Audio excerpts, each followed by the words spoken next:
오늘 성경 본문 말씀을 보면 약속의 사람 아브라함의 아들이었던 이삭이 범하였던 그리고 실패했던 세 가지의 모습을 우리들에게 보여주고 있습니다. 하나님의 자녀들도 하나님의 약속을 얻고 그래서 이 땅을 살아갈 때에 우리도 이와 같은 실수를 그리고 실패를 충분히 경험할 수 있고, 그러나 그럼에도 우리가 믿음으로 하나님의 약속을 따라 살아갈 때에 우리가 어떠한 복을 얻을 수 있는지에 대해서 오늘 성경은 우리들에게 들려주고 있습니다. 언약과 믿음의 사람 아브라함이 죽고 난 후에 어느 날 가나안 땅에 흉년이 찾아들게 됩니다. 먹고 사는 것이 힘들어서 도저히 척박한 그 땅에 살 수가 없게 되는 것입니다. 그래서 이삭은 가족들을 데리고 가나안 땅 남서쪽 경계 지역인 그랄 지역을 통과하여서 비옥한 이집트로 내려가려고 합니다. 아브라함이 어떻게 해서든지 이삭이 가나안 땅을 벗어나려는 것을 막으려고 했었지만 기근과 흉년 앞에서 결국 이삭은 가나안 땅을 떠나기로 작정을 하였던 것입니다. 하루는 그랄 땅에 잠시 머물러 있는데 자신의 아버지 아브라함에게 나타나셨던 하나님께서 이삭에게 나타나십니다. 그리고 이집트로 내려가지 말고 내가 네게로 지시하는 땅 가나안 땅에 거주하라 이렇게 말씀하십니다. 이 땅에 있으면 내가 너와 함께 있어 내게 복을 주고 내가 모든 땅을 너와 네 자손들에게 주겠고 또 아브라함에게 너의 아버지 아브라함에게 맹세한 것과 같이 내 자손을 하늘의 별과 같이 번성하게 하고 이 가나안 땅을 네 자손들에게 다 주겠노라 하나님께서 그렇게 약속을 하신 것입니다. 그리고 네 자손들을 통해서 이 세상 모든 사람들이 다 복을 받게 하겠노라고 하나님은 말씀하십니다. 이삭은 하나님을 만난 이후에 그랄 지역에 이제 머물게 됩니다. 이집트로 내려가는 것은 이제 마음을 접었는데 힘들게 자신이 살고 있던 그래서 흉년이 들었던 기근이 들었던 그 지역으로 다시는 돌아가지 않기로 마음을 작정한 것 같습니다. 아브라함을 통해 주어진 축복과 언약을 계승하기로 한 이 이삭은 그런데 여기서 조금 이해할 수 없는 행동을 합니다. 여러분 오늘 성경 본문 말씀을 보면요. 앞서 오늘 성경 창세기 24장을 보면 이제 거기서 밝히고 있는 것과 같이 자신의 이삭의 아내 리브가는 아주 젊고 건강한 사람이라고 우리들에게 소개하고 있는 것입니다. 예쁩니다. 자연스럽게 그랄에 사는 많은 사람들이 이삭의 아내 리브가에게 관심을 가지게 됩니다. 그래서 막 묻습니다. 누구냐? 이 사람이 결혼은 했느냐? 이 사람 취미는 뭐냐? 뭘 좋아하느냐?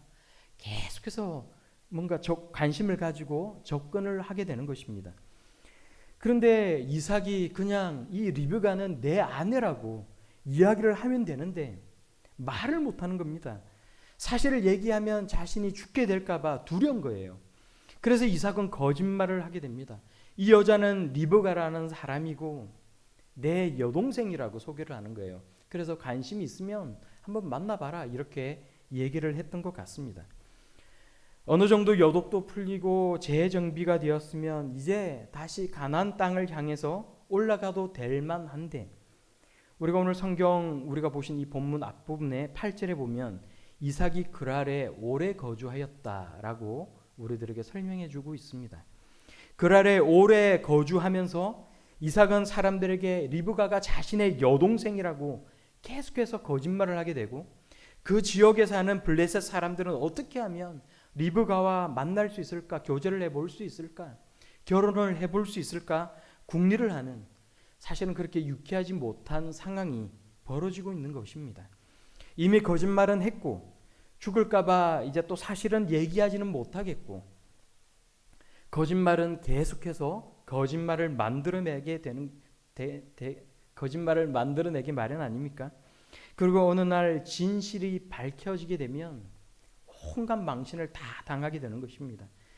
저는 이 성경 본문을 묵상을 하다가 신약 성경 에베소서를 읽게 되었는데 여기서 어떤 한 구절을 읽으면서 참 마음이 참 이렇게 숙연해졌어요. 에베소서 4장 13절에서 14절까지의 말씀인데 이렇게 말을 합니다. 우리가 다 하나님의 아들을 믿는 것과 아는 일에 하나가 되어 온전한 사람을 이루어 그리스도의 장성한 분량에 충만한 데에 이르기까지 이는 우리가 이제부터 어린 나이가 되지 아니하여 사람의 속임수와 간사한 유혹에 빠져 온갖 교훈의 풍조에 밀려 요동하지 않게 하려 함이니라고 우리들에게 들려주고 있습니다. 우리가 믿는 것 그리고 우리가 아는 것이 하나가 되어서 우리가 예수 그리스도까지 그 장성한 분량까지 우리가 자라나야 한다라고 성경은 우리들에게 들려주고 있는 것입니다. 우리가 영적으로 계속적으로 어린아이가 되어서 사람의 속임수와 또 간사한 어떤 유혹에 빠져서 세상의 온갖 교훈과 풍조에 밀려서 하나님께서 우리들에게 들려주시는 그 말씀이 아니라 세상에 흘러다니고 있는 이야기에 회자되는 어떤 그런 이야기들에 우리의 관심이 쏠리고 거기에 우리가 감동을 입고 그렇게 살아가기보다는 성경은 우리들에게 말씀하기를 하나님의 말씀을 알고 그래서 우리가 믿는 것과 안 하는 것에 일치가 되어서 그리스도의 장성한 분량까지 자라나라고 우리들에게 들려주고 있는 것입니다. 이 에베소서에서 말하는 온갖 교훈의 풍조라는 것은 세상의 가치관을 이야기하는 것입니다. 교회가 세상을 변화시켜야 하는데 오늘날의 우리의 모습들을 보면 세상이 교회를 변화시키고 있지 않습니까? 교회 안에서도 우리가 진실이 통하기보다는 거짓말이 더 잘 통하고 거짓말을 하게 되면 끊임없이 거짓말을 재생산하게 내게 되고 그러한 이유는 우리가 생각해 보게 되면 결국은 그 개인이 가지고 있는 욕심 때문 아니겠습니까? 뻔히 들통이 나도 아니라고 세상 사람들은 거짓말을 하는데 이러한 세상의 잘못된 풍조, 세상의 어떤 잘못된 이러한 모습들이 교회 안으로 들어와서 성도들이 하나님의 자녀답게 살아가지 못하고 끊임없이 거짓말을 하고 끊임없이 남에 대해서 비방을 하고 좋지 못한 이야기들을 옮기며 다니는 그런 잘못된 모습들을 우리는 보게 되는 것입니다. 여러분 이삭의 모습을 한번 보십시오. 하나님께서 함께 하겠노라고 이삭에게 약속하셨습니다. 하나님께서 지켜주시고 복을 주시고 번성케 해주겠노라고 약속을 하셨습니다. 그런데 이삭은 하나님의 약속의 말씀에 의지하여서 진실하게 세상을 살아가기보다는 사람의 술수와 거짓말로 자신이 지금 당하고 있는 이 위기를 모면하려고 하고 있는 것입니다. 결국은 하나님의 말씀을 믿지 못하는 그 불신앙이 약한 믿음이 이런 실패를 가져오게 만들고 있는 것입니다. 오늘 우리가 성경의 본문 말씀을 보면 위기는 사라지지 않습니다. 오히려 스스로 만든 위기가 또 어떤 모습으로 찾아와서 어떻게 터질지 모르는 것입니다. 그런데 여기에 하나님의 은혜와 도우심이 놓여 있는 것을 동시에 우리는 볼 수가 있습니다. 자신의 아내를 빼앗겼던 아브라함과는 달리 똑같은 실수가 반복되지 않도록 하나님께서는 자비와 은혜로 이삭의 산 가운데에 개입하고 있는 것을 우리가 볼 수가 있는 것입니다. 어느 날 그랄 지역의 왕인 아비멜렉이 창밖으로 이삭이 리브가를 끌어안고 있는 모습을 보게 되는 것입니다. 오빠가 동생을 안는 것과는 뭔가 다르지 않겠습니까? 오빠도 동생을 얼마든지 사랑스러운 모습으로 안아줄 수는 있지만 우리가 성경 히브리어 본문을 보게 되면 여기서 껴안았다라고 번역하고 있는 이 말을 원어 성경으로 찾아보면 사랑하는 마음으로 만졌다. 그러니까 우리 말로 옮기면 정확하게 옮기면 애무하였다라는 단어를 성경은 사용하고 있는 것입니다. 오빠가 동생을 안고 있는 모습과는 확연히 다른 모습으로 이삭이 자신의 아내 리브가를 안고 있는 것입니다. 이 아비멜렉이 창밖으로 이 모습을 바라보게 되면서 의문을 가지게 됩니다. 이 사람들은 부부잖아요. 연애라는 것도 그렇습니다. 딱 보면 이 사람이 과연 연애를 하고 있는 건지 부부인 건지 아는 거거든요. 제가 결혼을 하고 난 뒤에 어느 새로운 교회로 가게 되었을 때 그 교회 성도수들이 제법 많이 있어서 이제 주일날 아내하고 저하고 같이 붙어 있는 게 아님에도 불구하고 또 새롭게 그 교회를 나오고 있는 사람들이 많이 있음에도 불구하고 보면 아는 거예요. 아, 저분하고 혹시 부부가 사모님 아니세요? 아는 거예요. 우리가 보면 이 사람이 부부인지 또 교제하는 사이인지를 딱 보면 아는 겁니다. 제가 결혼을 하기 전에 신대원에서 제 아내하고 한 학기 동안 비밀 연애를 한 적이 있습니다. 하루는 제 아내를 태우고 월요일에 기숙사로 들어오게 되는데 사람들이 이제 이 모습을 안 보게 하려고 이렇게 기숙사 뒤쪽으로 돌아서 아내를 내리고 또 이제 제가 내리고 이렇게 걸어갔어요. 근데 걸어가다가 제가 아는 전도사님과 이렇게 딱 마주친 거예요. 이제 지금은 서초동에 있는 사랑의 교회에서 이제 부목사로 사역을 하고 있는 성공 남자고등학교를 나왔다고 하더라고요. 이제 그 당시에 전도사님이 이제 우리를 보더니 그러고는 이렇게 딱 서는 거예요. 그러고는 이제 기숙사 방으로 저하고 같이 한 방을 썼는데 이제 방으로 들어가자마자 저한테 갑자기 막 질문을 퍼붓기 시작하는 겁니다. 언제부터 사귀었냐? 뭐 이렇게 막 질문을 퍼붓는 거예요. 제가 아무리 아니라고 손사리를 치고 아니라고 말을 해도 제가 입은 아니라고 말을 해도 고개는 맞다고 끄덕이고 있는 것처럼 거짓말 하지 마라. 내가 딱 보면 아는데 둘이 사귀고 있잖아. 뭐 이렇게 이야기를 하는 겁니다. 얼굴에 사귄다고 써 있더라는 거예요. 딱 보니까 이삭하고 리브가하고는 남매지간이 아닙니다.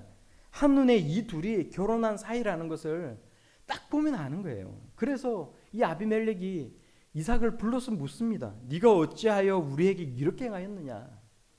만약에 여기 사는 사람들 중 누구 한 사람이라도 자칫 네 아내하고 뭔 일이 생겼으면 어쩌려고 그렇게 거짓말 하였느냐? 우리를 아주 나쁜 사람들을 만들려고 네가 작정하였구나. 이렇게 이야기하는 거예요. 10절의 내용이 오늘 본문 10절의 내용이 그 이야기입니다. 그리고 아비멜렉이 그랄 지역에 사는 모든 사람들에게 이제 명을 내려서 이렇게 말을 합니다. 이삭이나 그 아내를 범하는 자는 죽이리라. 겁이 많은 이삭은 예쁘고 젊고 건강한 아내 리브가가 내 아내라고 그렇게 이야기를 하면 사람들이 자신을 죽이고 자신의 아내를 빼앗아 갈 것이라고 지레 겁을 먹었던 것입니다. 그래서 스스로 위난을 자초하고 있는 거예요. 이러지도 저러지도 못하고 거짓말을 하면서 지내고 있는 이 이삭을 위해서 하나님께서는 해결의 물꼬를 이런 방식으로 터주었던 것입니다. 그리고 생각보다는 가나안 땅에 살고 있는 사람들이 그렇게 부도덕한 사람들이 아니었던 겁니다. 여자 하나 얻기 위해서 살인을 저지르는 사람, 그런 사람들이 아니었던 거예요. 그 지역에 살던 사람들 중 누구 하나가 실수를 하게 되면 그 지역 사람 모두가 죄를 짓는 것이라고 말을 할 정도로 그 지역에 살았던 그 당시에 그 지역에 살았던 이방인들은 모두가 어느 정도 성숙한 그런 마음들을 가지고 살았던 사람들인 것입니다. 지레 겁을 먹었던 거예요. 이제 이삭은 그 이야기를 듣고 아비멜렉이 자신을 보호해 주는 것을 알고는 이 그랄 지역에 아주 눌러 살려고 작정을 하게 됩니다. 농사를 짓게 되는데 하나님께서 복을 주셔서 다른 사람들보다 100배나 더 많은 결실을 얻게 하셨다라고 성경은 우리들에게 들려줍니다. 하나님께서 일이 되게 만들어 가시는 것입니다. 그리고 이삭은 마침내 부자가 됩니다. 거부가 됩니다. 양과 소가 떼를 이루고 종이 엄청나게 많습니다.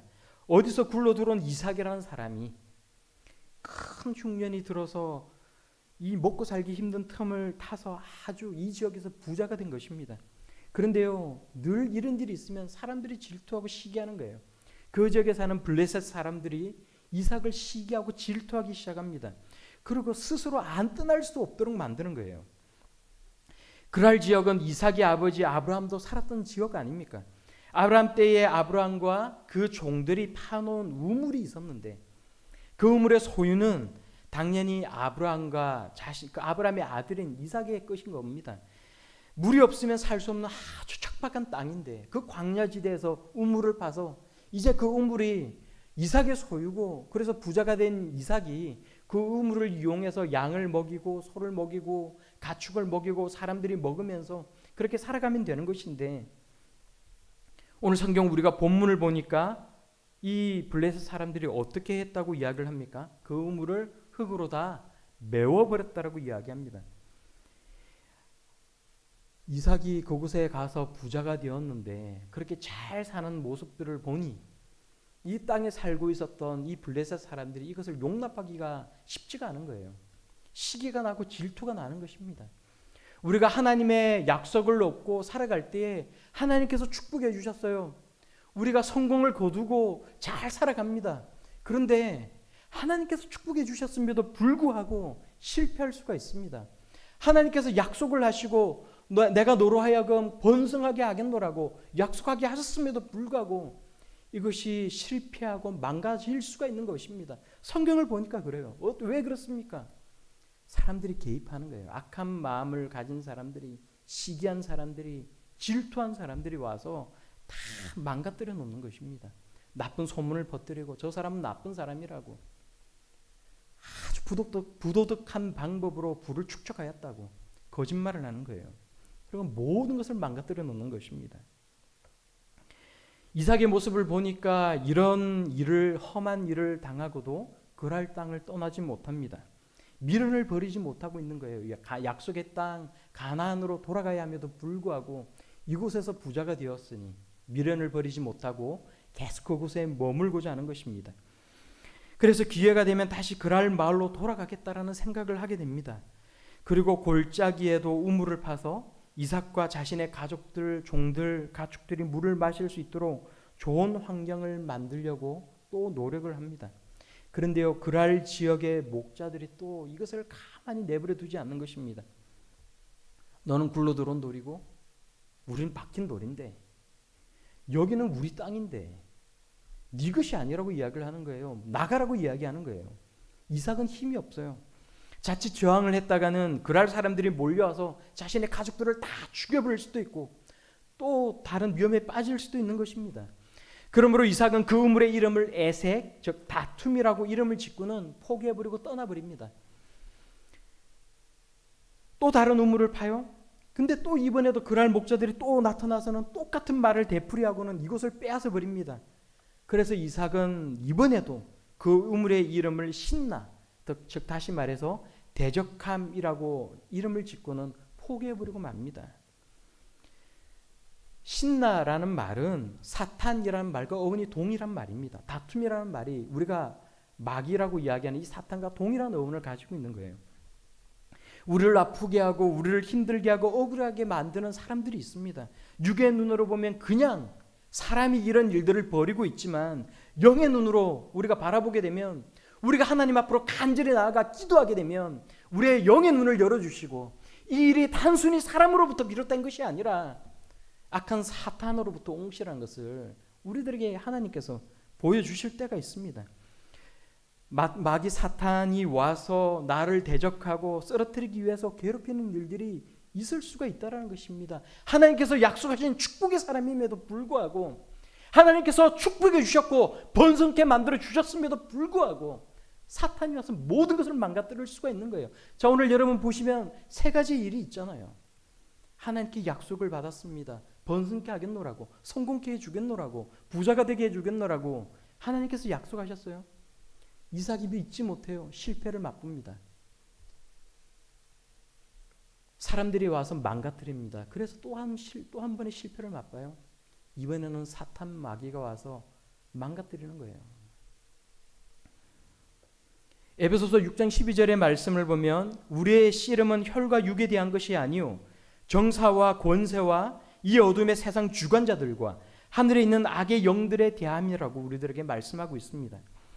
이삭은 장막을 다 걷고 이제 다시 한번 짧은 이사를 갑니다. 그리고 다시 다른 우물을 팝니다. 물이 땅속에 보이도록 우물을 파는 것이 여러분 결코 쉽지 않은 일 아니겠습니까? 땅을 판다고 해서 물이 나온다라는 보장도 없는데 여기도 그럼에도 불구하고 다시 한번 나아가 그 광야에서 땅을 파는 이 이삭이 어떤 마음으로 이런 일을 하였겠습니까? 하나님을 믿는 믿음이 있기 때문에 가능한 거예요.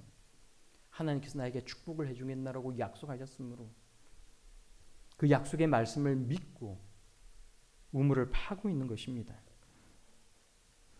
우물이 없으면 모두가 말라 죽을 수밖에 없습니다. 아주 비싼 돈을 주고 물을 사야 하는데 물을 사느라 재산을 다 탕진해 버릴 수도 있는 것입니다. 우리는 물 구하기가 참 쉽지 않습니까? 다른 나라에 비해서 우리가 수도세도 비싸지 않다라고 이제 언론을 통해서 우리가 보게 되는데 그래서 우리 주위에 아주 흔하게 있는 것이 물 아닙니까? 그래서 우리는 쉽게 얻는 것에 대해서 크게 고마움을 느끼지 못할 때가 많이 있는 것 같아요. 제가 군대에 있을 때 GOP에서 근무한 적이 있습니다. 산 위에 북쪽이 보이는 산 위에 벙커를 만들어서 북쪽을 관찰을 하는 거예요. 그래서 군인이나 뭐 차가 어디로 어느 방향에서 어디로 지나갔는지 또 사람들이 얼마나 몇 사람이 나타나서 무엇을 하고 있는지를 잘 이걸 관측을 했다가 기록을 하고 보고를 합니다. 유사시에 적들이 있는 곳에 좌표를 우리가 가르쳐 주게 되면 후방에 있는 포대에서 그 방향을 향해 포를 쏘게 되면 이제 그쪽에 있는 적군들이 죽게 되는 거예요. 그런 일을 하는 곳이 GOP입니다. 산속에 있기 때문에 밥도 자체적으로 만들어서 먹어야 되고요. 대부분의 일정이 이제 그곳에서 기본적으로 자체적으로 돌아가는 거예요. 근데 거기가 산 위라서 물이 없습니다. 산 아래로 펌프로 물을 끌어올리는 데가 있는데 이제 대부분은 여름이 되고 하면 물이 말라서 물이 안 올라와요. 그러면 GOP에 있는 군인들이 아주 힘들게 밑으로 내려가서 물을 쥐고 퍼서 올라와야 됩니다. 마실 물은 당연히 없고 또 밥을 해 먹을 수도 그런 물이 떨어질 때가 있어요. 이 펌프를 한번 퍼도 물이 안 나올 때가 있는 것입니다. 가뭄이 지면 씻을 수도 없어요. 하루 이틀 이러면 견딜 수가 있는데 이게 사흘날 일주일 가까이 이 기간이 길어지면 산 위에서 이 40명 정도가 되는 이 군인들이 생활하기가 너무 힘들어지는 거예요. 그래서 여기저기로 어떻게 하면 물을 구할 수 있을까 고민을 하게 되는데 제가 지냈던 그 GOP에 보면 물을 구할 수 있는 데가 있어요. 한 산 꼭대기에서 100m 밑으로 이제 정상적인 길 말고 수풀이 있는 길 쪽으로 밑으로 내려오면 이렇게 물이 계속해서 샘이 있어서 고이는 데가 있어요. 그러면 그 물을 계속해서 퍼서 그릇에 담고 하면 어김없이 이 물이 계속해서 채워지는 거예요. 이게 물을 퍼고 담았는데 계속해서 물이 채워지니까 우리가 이제 마실 수 있는 물은 그렇게 구해지고 하는데 하루는 제가 물을 퍼러 갔다가 이게 너무 신기한 거예요. 그래서 이게 이 물이 어디에서부터 계속해서 끊임없이 흘러내려와서 이 물을 풀 수가 있는 건지 이게 너무 이게 신기하고 자연이라는 게 참 이렇게 오묘한 거구나라는 그런 생각을 한 적이 있습니다. 그래서 한 달이 지나고 두 달이 지나고 그러다가 문득 어느 날 이게 정말 너무 궁금한 거예요. 이게 도대체 마르지 않는 물의 근원이 어딘가. 그래서 하루는 제가 작정을 하고는 이제 물을 따라가서 물을 다 퍼다 담고는 제가 이 물줄기를 땅에 이렇게 약하게 흐르는 그 물줄기를 따라서 계속해서 산으로 제가 올라가 본 적이 있습니다. 계속해서 숲을 헤치고 물줄기를 따라서 계속해서 쭉 올라가니까 여러분 그곳이 어디신 줄 아십니까? 제가 계속 그 물줄기를 따라서 올라갔는데 제가 딱 서 있었던 곳이 어디냐면 그 산 위에 있는 부대 막사에 화장실을 파놓은 데가 있어요. 땅을 파서 화장실을 만들어낸 거였어요. 물줄기가 그 화장실에서부터 이렇게 흘러내려오는 거예요. 이렇게 얘기를 하니까 제가 이제 다른 교회에서 이 얘기를 오늘 지금 이 GOP 얘기를 한 적이 있는데 이 얘기를 하니까 에이 거짓말 그래요. 없는 얘기를 제가 왜 하겠습니까? 이제 여러분이 시간이 혹시나 되시면 철원에 있는 205P라고 있는데 GOP라고 있는데 가실 수 있으면 올라가면 볼 수 있어요. 그래서 제가 정말 이 자연이라는 게 참 신기하구나. 우리가 거기서 배설 활동을 한 것이 계속해서 밑을 타고 흘러 100m 이상 내려가는데 흙을 지나고 숲을 지나고 이렇게 하면서 물이 다 정화가 되어서 이게 전혀 분냄새가 나지 않는 똥냄새나 오줌 냄새가 나지 않는 그래서 우리가 마실 수 있고 밥을 해 먹을 수 있는 그런 물이 된 거예요. 어떻게 하겠습니까? 이게 이제 어디서 흘러나오는 물인 줄 알아도 물이 없는데 이걸 마셔야 되는데 이게 제가 막사에 가서 이 얘기를 했더니 다 이렇게 한바탕 묻고는 그래도 그 물로 그냥 물도 마시고 또 밥도 지어 먹고 한 겁니다. 아파트에 살면 1년에 한 2번 정도 이렇게 단수를 해요. 저희가 이제 결혼을 하고 첫 이제 몇 년 정도는 아파트에서 산 적이 있습니다. 이제 물탱크 청소도 하고 낡은 그 수도관 교체를 하기 위해서 1년에 2차례 정도 이 단수를 정기적으로 하는 것 같습니다. 이틀 정도 단수를 한다라고 이렇게 공지문을 붙여 놓으면 그때부터 온갖 통이란 통은 다 꺼내 놓지 않습니까? 온갖 통은 다 꺼내 놔야, 이게 빈 PT병 같은 걸 다 해서 물을 채워놔야 물도 마실 수 있고 씻을 수도 있고 출근하기 전에 머리도 감을 수가 있고 화장실에서 이렇게 볼일을 봐도 그 물을 다 내릴 수가 있는 거예요. 받아놓는 물이 없으면 이게 세면은 고사하고 화장실 변기 물을 이 내릴 물도 없기 때문에 힘들어지는 거예요. 이게 물이라는 것이 우리가 살아가는데 얼마나 소중한 것입니까? 고대 사회에서 농사를 짓고 가축을 먹이고 또 이 가족들이 마시기 위해서 물은 생명과도 같은 것입니다. 그래서 이삭은 이 물을 얻기 위해서 또 옮겨 다니면서 이 우물을 파는 거예요. 그래서 계속해서 사람들이 와서 빼앗아 가면 그럼에도 불구하고 계속 우물을 파는 것입니다. 하나님께서 나를 도와달라고 기도하면서 옮겨 다니는 거예요. 그런데 다행히도 우리가 성경 본문을 보면 세 번째로 옮겨서 우물을 판 곳에는 그랄 목자들이 와서 다투지 않는 것입니다. 이제 최소한의 아마 양심이라는 것이 있었던 것 같습니다. 그래서 이삭이 파놓은 곳마다 우물이 나오니 그 지역에 사는 모든 사람들이 다 놀라게 되는 거예요. 이삭은 이번에 판 우물의 이름을 르호봇이라고 짓게 됩니다. 장소가 넓다라는 뜻을 가지고 있습니다. 오늘 우리가 성경 본문 22절 말씀을 우리가 함께 읽도록 하겠습니다. 성경 본문 22절 말씀입니다. 시작. 이삭이 거기서 옮겨 다른 우물을 팠더니 그들이 다투지 아니하였으므로 그 이름을 르호봇이라 하여 이르되 이제는 여호와께서 우리를 위하여 넓게 하셨으니 이 땅에서 우리가 번성하리로다 하였더라. 이렇게 말씀합니다. 여호와께서 우리를 위하여 넓게 하셨으므로 이 땅에서 우리가 번성하리로다. 이 말은 오늘 우리가 함께 본 성경 본문 말씀 앞에 4절에 하나님께서 이삭에게 하셨던 약속의 말씀이에요. 이삭은 그랄 주민들이 더 이상 자신을 괴롭히지 않고 우물을 빼앗으려 하지도 않았기 때문에 이곳이 하나님의 언약이 이루어지는 장소라고 생각을 하고 하나님 앞에 고백을 하고 있는 것입니다.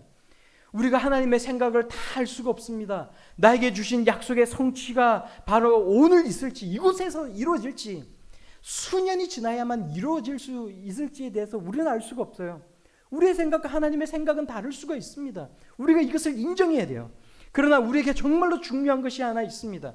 오늘 감사할 이유가 있다라면 우리는 하나님 앞에 감사해야 된다라는 것입니다. 나에게 온 시련과 고난, 실패가 너무나도 충격이 큽니다. 내가 억울해 죽을 것 같아요. 내가 너무나도 힘듭니다. 화가 치밀어 오를 수가 있어요. 그런데 여기에 아주 작은 감사거리가 있으면 그 작은 일 하나로 내가 하나님 앞에 감사할 수 있어야 되는 것입니다. 그리고 우리는 고백할 수 있어야 합니다. 하나님께서 나를 위해 나의 앞길을 넓게 열어주셨으므로 이곳에서 내가 번성하리로다. 공동번역 성경을 보면 번성하리로다 라는 말을 여호와께서 나의 앞길을 열어주셨다라고 번역을 하고 있어요. 하나님께서 우리의 앞길을 열어주시는 것입니다. 나에게 감사거리가 있을 때 하나님께서 나의 앞길을 열어주셨노라고, 내가 이제 하나님의 은혜로 그 약속의 성취함을 받고 내가 이제 번성할 수 있을 것이라고 하나님 앞에 고백을 하면 하나님께서 이 고백을 통해 일해 주시는 것입니다. 내가 고백하고 기도하면 내 입술의 고백대로 하나님께서 내 앞길을 열어주십니다. 나를 이곳에 머물게 하신 분도 하나님이시고 이 시련과 아픔을 허락하신 분도 하나님이신데 이제는 여호와께서 우리를 위하여 넓게 펼치셨으므로 이 땅에서 우리가 번성하리로다. 우리가 고백할 수 있어야 하는 것입니다. 이삭은 진정한 믿음의 고백을 하였고 하나님께서는 이삭을 만나 주시고 내가 너를 번성케 하리라 다시 한번 약속하신 것입니다. 우리가 믿음으로 살아가는 이 세상 가운데서 여러분의 믿음의 르호봇은 어디입니까? 여러분의 믿음으로 하나님 앞에 고백하는 장소는 어디입니까? 내가 하나님 앞에 기도하고 하나님께서 나에게 어떤 축복을 내려주시기를, 은혜를 내려주시기를 바라며 살아가고 있지만 여전히 힘들고 어렵고 실패를 경험하면서 내가 믿음으로 나아가지 못하는 그런 연약한 모습을 보이고 있지는 않습니까? 오늘 성경은 우리들에게 무엇을 이야기합니까? 우리 인간적인 생각, 사람들의 방해, 사탄의 방해에도 불구하고 내가 하나님 앞에 믿음으로 나아가 이삭이 우물을 파듯 하나님 앞에 믿음으로 기도하고 믿음으로 하나님을 바라보며 나아가면 하나님께서 축복을 주시겠노라고, 번성케 하시겠노라고 약속하고 있는 것입니다. 르호봇이라는 곳은 믿음이 있어야 만날 수 있는 곳입니다. 나의 자녀, 나의 가족, 나의 남편, 나의 아내, 내가 사랑하는 사람들, 그 사람들이 믿음으로 르호봇을 만나지 못하고 고전을 겪고 있습니까? 여러분, 그 사람에게 믿음과 용기를 줄 수 있는 사람, 그 사람이 진정으로 하나님 앞에 믿음으로 나아가서 르호봇을 얻을 수 있도록 도와줄 수 있는 사람, 우리 모두가 그런 사람들이 다 될 수 있기를 바랍니다. 이삭처럼 믿음으로 고백할 수 있는 사람이 될 수 있기를 바랍니다. 이 말씀하고 마치고자 합니다. 하나님께서 믿음으로 고백을 하자 그날 밤에 이삭을 만나주시고 번성케 하리라 약속하셨습니다. 우리가 믿음으로 고백하는 것이 얼마나 중요합니까? 하나님은 우리에게 내 입을 넓게 열라 내가 채우리라 말씀하고 있습니다. 믿음으로 이삭이 우물을 파듯이 수고하고 우리가 인내하면 결국 우리에게 르호봇을 만나게 하십니다. 하나님이 복을 주어도 사람이 방해하고 쫓아낼 수 있어요. 망가뜨릴 수 있습니다. 그러나 그럼에도 불구하고 우리가 하나님 앞에 믿음으로 나아간다면 하나님께서는 우리에게 르호봇을 만나게 하시고 우리에게 많은 은혜와 축복을 내려주실 줄로 믿습니다. 그러므로 이번 새로운 한 주간을 살아갈 때 나의 많은 실패와 고민과 아픔 속에서 작은 감사거리가 하나 있다라면 하나님 앞에 믿음으로 그것을 감사하고 믿음으로 나를 도와주시는 나의 하나님이라고 고백할 수 있는 사람, 그런 사람들이 다 될 수 있기를 우리 예수님의 이름으로 축원합니다. 그래서 하나님께서 약속하신 은혜와 축복을 얻으며 살아갈 수 있는 사람, 아브라함을 통해 이삭을 축복하신 그 하나님께서 예수 그리스도를 통해 오늘 이 시대를 살아가는 우리에게 주시고자 하는 그 모든 축복과 은혜를 다 누리고 살아갈 수 있는 저와 여러분들이 다 될 수 있기를 예수님 이름으로 축원합니다. 기도하겠습니다.